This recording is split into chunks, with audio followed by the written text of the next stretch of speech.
and I'll let you talk about however you want to talk about this in your own way, but just understanding, where your passion came from, and what you love to, what you love most about your life that you've curated. Okay. All right. So just start at any time or? Yeah. Okay. Man, that's an open-ended question. Oh man, so my father was an architect and my mom was a teacher, and so I grew up, amongst like Eames chairs and all of those like iconic style like furnishings in my home, and I fell in love with them because I crawled all over them, I drooled all over them when I was a child, and because my dad was an architect, I also fell in love with design and all of those things, because they're all integral. And for a while when I was younger, I was like, I'm going to be an architect like my dad. And then I realized there was so much math involved, and like I can read a ruler, that's about it. I'm lucky that we've got calculators on our phones because I use them like crazy. But yeah, I grew up kind of, in that environment, fell in love with, chairs and the iconic versions of them. But I went off to college and decided that I wanted to do marketing and PR. That was really, I was going to make a name for myself there. Uh, but let's see, I moved here into Tennessee back in 2005, I guess it was 2005, 2006 or so, right when the recession was, starting, and there were no jobs for PR or marketing. Like no one was hiring for that stuff at all. So my husband, who is a set designer over at UT, he got me a job as a props assistant in the theater department. And so I was doing that for a while. They gave me the credit card. I'd go out and I shop for the shows. And then they started to allow me to mess with the furniture. And so they gave me fabric and they gave me a frame, and I kind of got some basics from my prop master, but I started to reupholster for all of the shows, and that's what lit back up in me. It's like, oh yeah, furniture.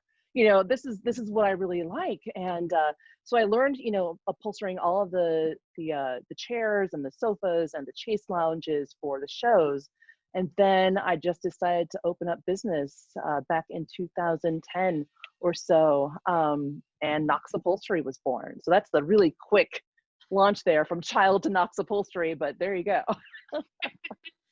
Well, you brought up like the Eames chair, which is quintessential mid-century modern. So would you say, do you have like a soft spot for mid-century modern? Oh, yes, I do. Yes, I do. Yeah, I love them. Typically what I find though is that the foam inside is so old that it has turned to like concrete. Mm-hmm. And when you open them up, they just turn into dust. And you've got all this yellow dust foam everywhere. You have to put on a respirator because it's so bad for your health. I mean, it'll give you cancer, this old foam. But yeah, I love the mid-century modern stuff. It's just, it's got a place in my heart. What about it? Because I'm the same way too. Mid-century is my love. But where did that come from, or what is it that you appreciate so much about it? The lines, just the lines, they're simple and streamlined, and they just look good. They're not always that comfortable, but form over function. That's kind of that's where I'm at. So they just look good. Yeah, I agree. I agree wholeheartedly. So, so from realizing that you had this ability and it was something that you enjoyed and it just made sense and clicked, what was that journey like in 2010? Because I mean, we were still in a recession at the time. Mm-hmm. So things were not easy, I can imagine, to start a business. So what was that process like? Oh, so let me back up just a little bit. When I quit the job at UT, or when that job ended, because I was there under under a stipend, and so that money had run out, and so I was working for the summer at the development office, and I was like the assistant to some executive. She liked me. She wanted to give me a full-time job, benefits, the whole kit and caboodle. And I was like, I should probably go where the benefits are, go where the money is. And I discussed this with my husband, and he said, yeah, this is what you should do. After thinking about it, I came home with my box and said, no, I'm going to start Knox Upholstery. I didn't have a website. I didn't have any clients. I had nothing. I barely had any sewing skills, if you will. And so, yeah, during the recession, it was difficult, so I chose that time to take a couple of classes on website design. I took one or two courses over at the University of Tennessee, and I built a website, and I put up some pictures that I had taken when I was working at the University of Tennessee at the theater department. And I used those as my examples. And slowly people started to trickle in. I started to get phone calls. And then it just kind of blew up from there, especially after the recession was done. I just kind of started getting on more and more clients and more work, and figured out finally, what I want to work on. Do I really want to fix this futon zipper? Is that my focus? Or is it, a beautiful chair over here, or that Eames chair, or this womb chair? And that's kind of, I made that time to, figure out what it is I wanted to do. Okay. And so now flash forwarding 10 years now, and I know you are, most upholsterers are incredibly busy right now, which is amazing. So, I'd love to hear what the 2020 has looked like for you, because it seems like it's a lot different for what most people are experiencing. Yeah, it is. For the past, I would say 5 years or so, I've always had a wait list of about 3 to 6 months. That's about as far as I like to book out. Otherwise, I get really stressed. But yeah, 2020 rolled around, and it was at March 27th or so when it was, declared an emergency. And personally, I just, like, in my emotional health just like went off a cliff. And I think a lot of people can identify with that. I was not feeling good about anything, my position in my world, nothing. And of course, the phone also just quit ringing because everyone was feeling that same way. Do I really want to spend money on this chair when maybe I won't have a job in a couple of months? Or are we going to go into a depression, like the 1920s or so? We should really hold on to our cash and use it for food or for veggie gardening like everyone else is doing, So I took that time just to, like, soothe my own soul. I took time off and just kind of shut down business for about a month or so. Just kind of, chilled out, and did do some veggie gardening and some baking like everyone else did. I got myself a dog.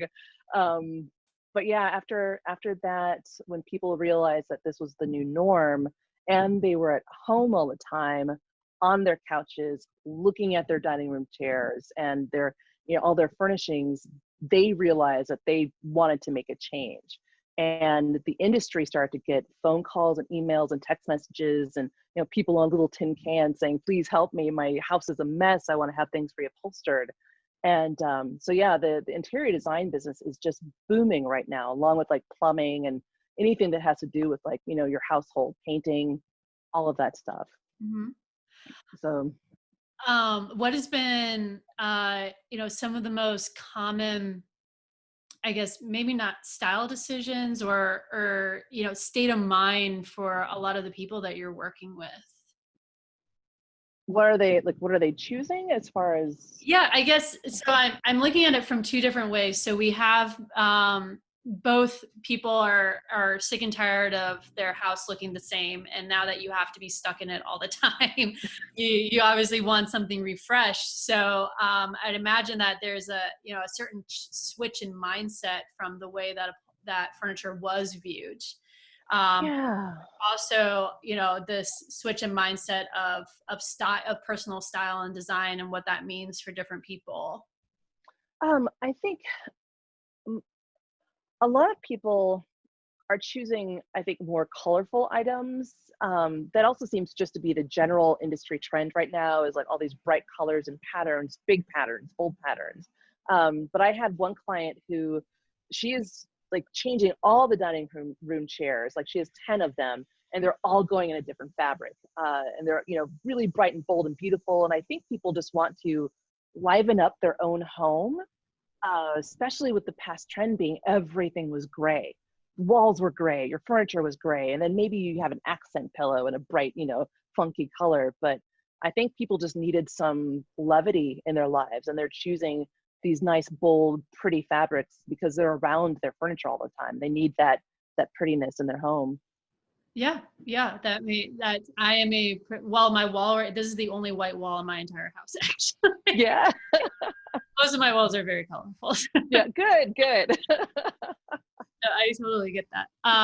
Yeah. So switching gears a little bit from talking about your industry and your work and everything. I mean, let's talk a little bit more about about you and personally. I mean, what from an outsider looking in, I mean, most people see the furniture that you do, but what are some perceptions or some things that people don't necessarily see that's a huge part of who you are? Uh, so I mentioned that, like, let me get into a hobby. I do veggie gardening, and I've got plants, quite obviously, a ton of them. That's a big thing for me. I collect rare ones, but I don't think a lot of people know that I love to play video games, like the first person shooter. There's something about, at the end of the day, I can go into a lobby and just mow people down with a gun or with a car. It's a stress reliever. So yeah, I like to go online and play video games. Okay, so what are some of my husband's the exact same way. Okay. He plays games every day when he wakes up first thing in the morning, he'll play for a little bit, and then when he gets home, he'll play for a little bit. He's the same way. It stresses me out to play video games, and it's complete opposite for him. So what are some of the ones that for one thing, what are some of the ones that you play? But then also, how did you discover this release? Um, so number one, I wish I could be like your husband and play in the mornings. If I started in the morning, I would just end up playing all day. There's no way I could do that. I wish I could.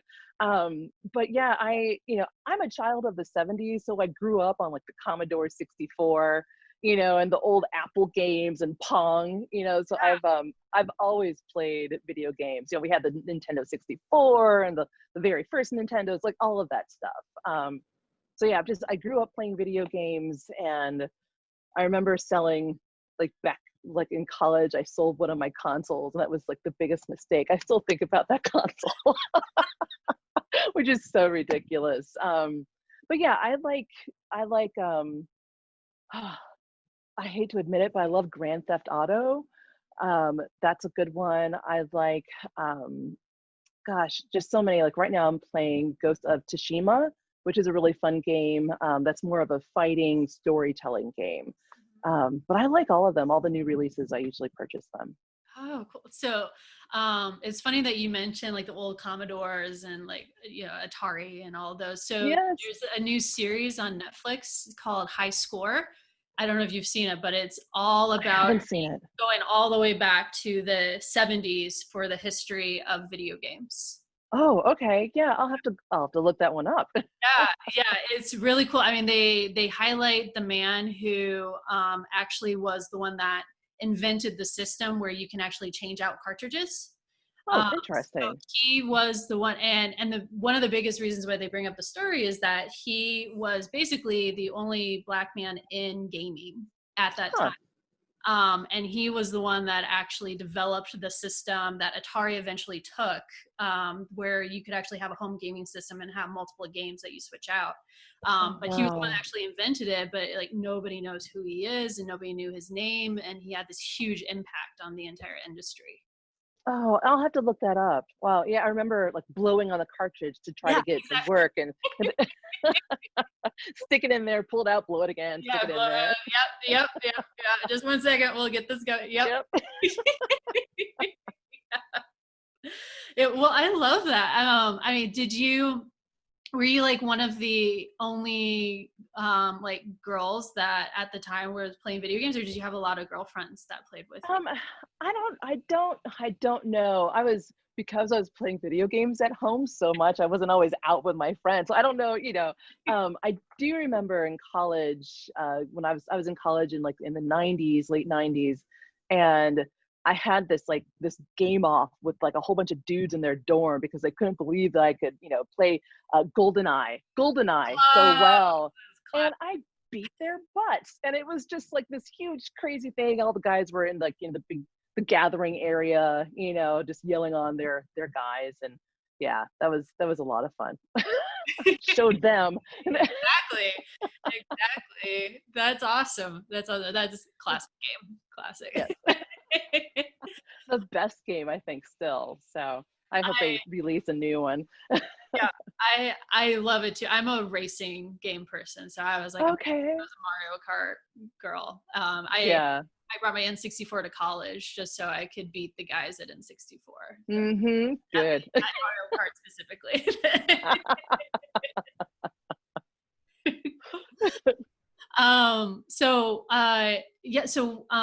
Some other questions then that I have. Going a little deeper. One thing I'm starting to try to ask every woman that I talk to is the question of the legacy that you're trying to leave. So instead of focusing so much on the success of the business or the revenue that you're generating and things like that, thinking more from the significance i.e. the legacy that you're trying to leave. So do you have thoughts on what you hope that's going to be? Um, for for me, it's all about keeping things from the landfill as much as possible. Furniture is so disposable these days. People are, they buy it for super cheap at Target. They use it for a couple of years. They put it out on the curb, and then someone picks it up, and it goes into a landfill. And it takes forever to decay, if it decays, because it's so filled with like plastics and polymers and these things that are not good for the environment. And for me, every piece that I work on, I know I'm giving it at least another lifetime. Maybe they'll pass it down to their kid. Their kid will want it reupholstered. It'll last again. But it has to be like the good frames that are worth it. Of course, your stuff from Target, that's not worth reupholstering. But yeah, it's all about saving the environment, I think. And that sounds so like cliche, but that is what it is. Yeah, and just like I love being able to work on something because I put like literally my blood, my sweat and tears on it, like so much blood sometimes, depending on the needles. Right. But my DNA is all over the Knoxville area. But yeah, it's like working so hard on something, and then the legacy is that it lives in someone's home, and they look at it, and they read in it, and they touch it, and they're caring for like maybe a newborn child if it's a glider. Like that feels really good to me. It feels like I'm part of something bigger than just reupholstering something and getting some money for it. Yeah, yeah. What has been one of your most favorite pieces, either because of the story or because of the style? That's a hard one. I have so many You can favorite pieces. list them all. Yeah. I've got clients where I don't want to send the piece back home with them because it would look great in my living room. But I think for me, one of the most like the ones that really hit me in the heart was this woman had started to reupholster her chair, and she ended up coming down with an illness, and she knew she wasn't going to be able to finish the chair. So she brought the chair to me with all of the fabric and the cushion and everything, and I finished it for her. And she eventually ended up passing, and her husband came to pick up the chair. And that just like that made me feel so good because like he was such a nice guy, and he told me more about her. And I had like written a little note on the inside of the chair that the client doesn't even know about, actually, just kind of like a little, just an homage to the woman who brought this chair to me. But yeah, that one felt really, I felt good about doing it because I knew I was doing something that I was carrying out like a last wish, if you will. Mhm. Oh wow, talk about that could be a like a short story. Yeah, yeah. Oh wow. What a so You talked about like the furniture that has like good bones to it, essentially. I mean, there's a lot of the older stuff for the most part. Most of it is pretty good Hmm. from a structural standpoint. For people that are actually looking at furniture, what is what are some elements that they should be looking at, and maybe reframing that just because it looks ugly now, they could actually, work with an upholsterer. Yeah, exactly. What you see isn't always what you get. Like if you are shopping for furniture, I always tell people to kind of like, go to the arm and pick up the piece and see how it feels. Like, does it feel heavy? Does it feel solid? Does it twist? If it twists, stay away from it. If it's super light, stay away from it, unless it's like a rattan chair or something. But yeah, you want to look for furniture that's solid. I, I don't I don't want to name names, because like some of the big box stores are not necessarily the best bet for furniture that you want to have in your home for 10, 15, 20 years. A lot of the stuff that you see or find at like Salvation Army or at antique shops, things like that, those are the pieces that are going to last for a very long time, especially if you find a good upholsterer who knows what they're doing, because they can really shore up that frame. Let's say you are at an antique shop. If something feels a little like, rickety, an upholsterer can put blocks in it and glue it and clamp it all together, and webbing and new foundations, and makes it really, really solid. And it's going to last forever until you're sick of the fabric and you want to have it reupholstered again. Yeah. Oh gosh, I had a question in my mind and now I'm trying to remember oh, I know. So, I mean, I would say arguably for the last, I don't know, maybe 20 years, it's really turned into furniture is more of like a disposable item. Mm-hmm. Are you seeing from your own perspective that that's starting to shift back into people actually looking at it as a long-term investment rather than, the stuff that comes flat packed and you build it all up? Right. Or are you seeing that that's may remain consistent with, especially like this direct to your door furniture that you have to build? Yeah, it's such a hard one. That's a hard one to answer. It's because, our younger generations are about, they're more about like conserving, I think, than some of the older generations are.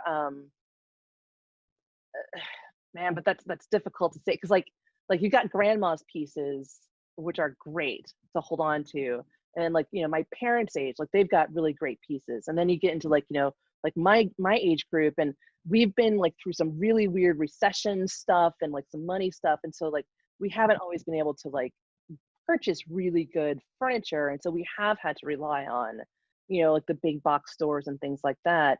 But we're also trying to instill in our younger generations that they need to, buy the good furniture, find the good furniture, and save it. But then you've got it's that's such a difficult question to answer. Oh, I could go, I don't know. I feel like I could go on forever, like a tangent. It would just like, we'd end up like in a really weird place. But I think, you've got your fast fabric, your fast fashion, sorry. Mhm. And in the furniture industry, or at least in the reupholstery industry, we're trying to kind of hitch onto that, because it is the same thing. You've got your fast fashion and your fast furniture, Mhm. and we're just trying to keep it from the landfill as much as possible. And it's all about the education of the public, because the public doesn't know. It's not really taught in school unless you're going into interior design. But even then, it behooves the interior designer to purchase a new piece rather than having something reupholstered. And I don't know. I don't want to get myself into hot trouble with a whole bunch of people. But yeah, I've got some feelings about it. Yeah, I would say it's this, I didn't think about it until you were starting to talk about it. Of like, oh, it's like the fast fashion industry, because I come Mm-hmm. from the industry of brand new furniture all the time. So yeah, it was absolutely for us as salespeople, we needed to specify unused brand new stuff. For one thing, we Mm-hmm. give discounts on it. But I personally have always been someone that loved to go to auctions and antique places and pick up these unique pieces. And fortunately, my mom actually, she does upholstery just for like us. She Mm-hmm. she doesn't do it professionally or anything. So I was fortunate that I got to grow up around that. But I know most of my friends and most people don't equate sustainability I think they finally, the message has gotten received that sustainability in clothing is like one of the easiest ways, if you really want Hmm. to try to help out, is by buying either sustainably sourced or going to recycled clothing. Yeah, I think you're right. The message hasn't been as clearly communicated through furniture. And I mean, furniture is gigantic pieces that are just loaded Yeah. landfills. And I think I mean, ideally, I mean, what could be, some of the better, I, without you having to go down too far a road, but like, what is some of that like messaging, or are you trying to like kind of take on at least locally educating people on that? So I, I'm Knox Upholstery, but I'm also the president of a newly formed organization called the National Upholstery Association. And we are tackling that exact thing. We are tackling fast furniture. We're tackling the environmental issues that it all handles. And I've got amazing board members. And, I've got one board member, Jamie, who just like, this is her baby. Like, she's so passionate about, keeping things out of the landfill. And she has this Instagram account where she just, she goes around, she takes pictures of all of the furniture she sees in Oakland, California, when she just walks her dog, like just for the morning walk, like all of the furniture. And there was something like she gave a presentation, like something like 50 billion tons, like an astronomical number of, furniture that's just thrown out every single year. And so, yeah, we're as the association, we're trying to tackle that, but it's so hard because there's so much. The playing field is huge. Yeah. And we have to get not only to just like the public, but like to furniture stores and to executives. And like the furniture industry is just ginormous, and they're all about profits. And what we have in mind isn't necessarily for a good thing for their bottom line.